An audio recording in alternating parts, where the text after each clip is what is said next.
Dobrodošli u dan 1 kako debeli pokušava da smrša po 3. put.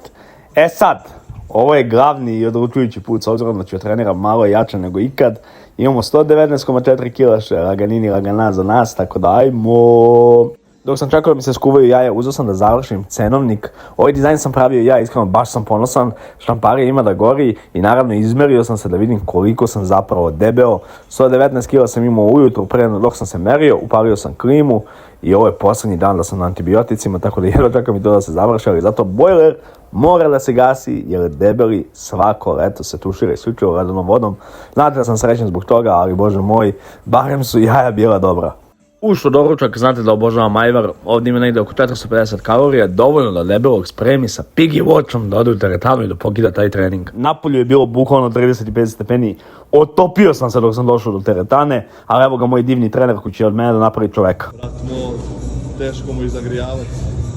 Trener rekao da nema kružnih treninga, tako smo se odmah bacili na grudi i verovali ili ne, u životu sam samo jednom digao 100 kila, a sa njim sam 4 puta uspio da izbacim na kosom 100 kila, što je mnogo jako, tako da smo pokidali trening i na kraju sam vidio ovu glupost od aparata da se stavi parfem, morao sam da probam i moram vam kažem da veću glupost nisam vidio i da nikad gore nisam bacio pare. Kad pokušavam da smršam, najteže mi pada da promenim ishranu, što se da vidjeti po meni. Trener obuši kurac. Hvala. Na muci se poznaju junaci.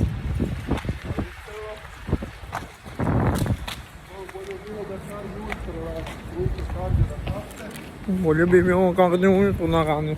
Posle treninga smo se zaputili do najjačeg nargila bara u Beogradu. Posjedili smo malo šiša bar, vidite kako je ovo samo lijepo, kako je lijepo. Inače napravio sam majice za radnike, iskreno ispore su bomba, tako da sam ih doneo. Zapalio nargilu i drugar je došao pa mi je dao lanac, vidite kakav sam Geto aim. I za kraj, naravno, naš brat Stefke je došao da mi pokaže kako to izgleda zapravo kada smršaš. Lepo smo se izdružili sa Delićem, otišli smo na ručak, lagana piletina i pravac gajbi na katan. Je smiješno. Zašto mi baca sjenu kada sjediš ti tamo? Bote da. Mogu će se svaki put udariš. Jer ti je žao, Mico.